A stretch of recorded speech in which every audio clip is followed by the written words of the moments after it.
Hi friends, പച്ചപ്പാണിൻ്റെ സന്തോഷം എന്ന channel ഒരു പുത്തൻ വീഡിയോയിലൂടെ വ്യത്യസ്തമായൊരു ചിന്തകൾ നിങ്ങളിലേക്ക് എത്തിക്കുകയാണ്.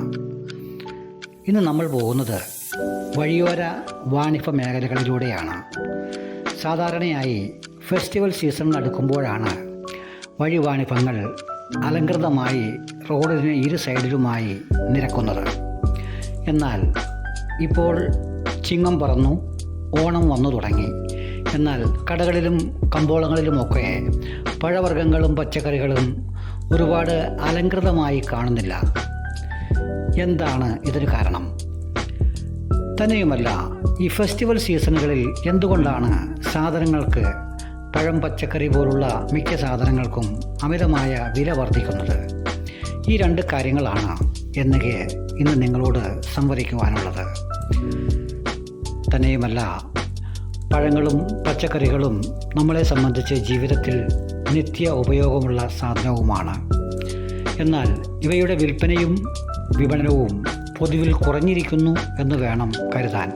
അതിനാൽ തന്നെ കടകളിലൊക്കെ ആലങ്കാരികമായി വാരിക്കൂട്ടി വിപണി കീഴടക്കുന്ന തരത്തിൽ ഒരുപാട് സാധനങ്ങൾ സ്റ്റോക്ക് ചെയ്യുന്നില്ല.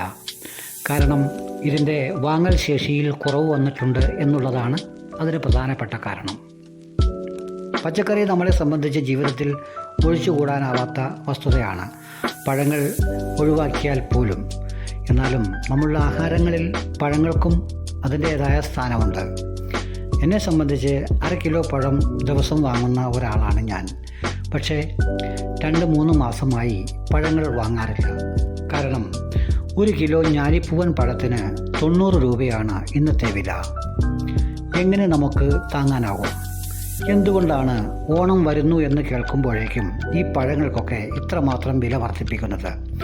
പഴങ്ങൾക്ക് മാത്രമല്ല, പച്ചക്കറികൾക്കും എല്ലാം. ഇത് ഒരു കാര്യത്തിൽ മാത്രമല്ല, എയർ ഇന്ത്യയും അതുപോലെ ഫ്ലൈറ്റ് കമ്പനികളുമൊക്കെ ഫെസ്റ്റിവൽ സീസണിൽ ഇരട്ടിയിലധികം ചാർജുകൾ ഈടാക്കുന്നു. ഇത് എന്തുകൊണ്ടാണ് ഇങ്ങനെ സംഭവിക്കുന്നത്? ഇതിനെ ആരാണ് ചോദ്യം ചെയ്യുക? ആരാണ് ഇതിന് ഉത്തരം പറയുക? ഉപഭോക്താവിന് ആരോടാണ് ഇതിന് ഒരു മറുപടി കിട്ടാൻ നമുക്ക് യോഗ്യനായ ഒരാൾ ചോദിക്കാനുള്ളത് എന്നുള്ളതാണ് എൻ്റെ ചോദ്യം. ഈ പഴം പച്ചക്കറി സാധനങ്ങളുടെ കാര്യത്തിൽ കൃഷിക്കാരന് ഇതിൻ്റെ ആനുകൂല്യങ്ങൾ കിട്ടുന്നുണ്ടോ എന്ന് നമ്മൾ അന്വേഷിച്ചാൽ കൃഷിക്കാരനൊട്ട് കിട്ടുന്നുമില്ല എന്നുള്ളതാണ് യാഥാർത്ഥ്യം. നമ്മൾ ഒരു വർഷം കൊണ്ട് ഒരു വാഴ വെച്ച് വലുതായി കുലച്ച് മൂത്ത് വെട്ടി കൊടുക്കുമ്പോൾ നമ്മളല്ല അതിൻ്റെ വില നിശ്ചയിക്കുന്നത് എന്നുള്ളതാണ് യാഥാർത്ഥ്യം. 1 കിലോയ്ക്ക് 10 രൂപ കിട്ടിക്കൊണ്ടിരുന്ന പാളയംകുടൻ വാഴ നമ്മൾ മാർക്കറ്റിൽ കൊണ്ടു കൊടുത്താൽ വെറുതെ വേണിയിൽ വച്ചിട്ട് പോയിക്കോ എന്നുള്ള തരത്തിലാണ് കച്ചവടക്കാർ സംസാരിക്കുന്നത്. എന്നാൽ ഇന്ന് പാളയംകുടം പഴത്തിൻ്റെ വില 50 രൂപയാണ് ഇന്നത്തെ ദിവസം. എന്താണ് ഇതിൽ നിന്ന് നാം മനസ്സിലാക്കേണ്ടത് എന്നുള്ളതാണ് എൻ്റെ ചോദ്യം. ഇവിടെ ഒരു കാര്യം സ്പഷ്ടമാണ്. ഉപഭോക്താവിനെയും കൃഷിക്കാരനെയും ഇടനിലക്കാരായ കച്ചവടക്കാർ ശരിക്കും വഞ്ചിക്കുന്നു എന്ന് വേണം കരുതാൻ. ഇത് നമ്മൾ എങ്ങനെയാണ് പ്രതികരിക്കേണ്ടത്? എന്നെ സംബന്ധിച്ച് എൻ്റെ പ്രതികരണം, എന്നാണോ പഴത്തിന് മാന്യമായ വിലയിലേക്ക് വില വരുന്നത് അന്നേ പഴം കഴിക്കുന്നുള്ളൂ എന്ന് ഞാൻ തീരുമാനിച്ചു. ഇത്രയും നാളും ചക്കപ്പഴം ഇഷ്ടം പോലെ ഉണ്ടായിരുന്നു. അപ്പോൾ ചക്കപ്പഴം കഴിക്കും. വീട്ടിലുണ്ടാകുന്ന കപ്പങ്ങ പഴുക്കുമ്പോൾ കപ്പങ്ങ പഴം കഴിക്കും. വീട്ടിലില്ലാത്തവരെ സംബന്ധിച്ച് വാങ്ങാതിരിക്കാൻ നിവൃത്തിയില്ല. അളവിൽ കുറയ്ക്കുക എന്ന് മാത്രമാണ്.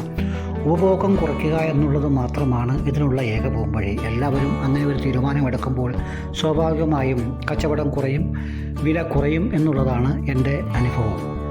അതിനാൽ നമ്മൾ കൂടുതൽ പേരും ഇത്തരത്തിൽ പ്രതികരിക്കണമെന്ന് മാത്രമാണ് എനിക്ക് പറയുവാനുള്ളത്. ഫെസ്റ്റിവൽ സമയങ്ങളിൽ ഓണത്തിന് പച്ചക്കറി സദ്യ വേണ്ട, ചിക്കൻ കറി വെച്ച് സദ്യ കഴിക്കുക എന്നുള്ളതാണ് എൻ്റെ തീരുമാനം. അങ്ങനെ നമ്മൾ കമ്പോളത്തിൽ ഇത്തരം പ്രതികരണം, സമൂഹം ഒന്നായി പ്രതികരിക്കുക എന്നുള്ളത് മാത്രമാണ് ഇതിനുള്ള ഏക പോംവഴി എന്നാണ് എൻ്റെ പക്ഷം. ഇക്കാര്യത്തിൽ വ്യത്യസ്ത അഭിപ്രായങ്ങളുള്ളവർ കാണാം. എന്നാൽ ഇത് അനുഭവിക്കുക അല്ലാതെ മറ്റു മാർഗങ്ങളൊന്നുമില്ല. ഉള്ളവനും ഇല്ലാത്തവനും തമ്മിലുള്ള അന്തരം വലുതാണ്. പക്ഷേ ഇടനിലക്കാർ ഇത്തരത്തിൽ വാങ്ങിക്കൂട്ടുമ്പോൾ കൃഷിക്കാരനും അതുപോലെ യഥാർത്ഥ ഉപഭോക്താവും ശരിക്കും വഞ്ചിക്കപ്പെടുന്നു എന്നുള്ളതാണ് യാഥാർത്ഥ്യം. സ്നേഹം നിറഞ്ഞവരെ, പച്ചപ്പാണിൻ്റെ സന്തോഷം എന്ന ചാനൽ ഇത്തരം ചില ചോദ്യങ്ങളും ചില നിഗമനങ്ങളുമായി നിങ്ങളെ സമീപിക്കുമ്പോൾ നിങ്ങളുടെ പ്രതികരണം ഞാൻ പ്രതീക്ഷിക്കുന്നു.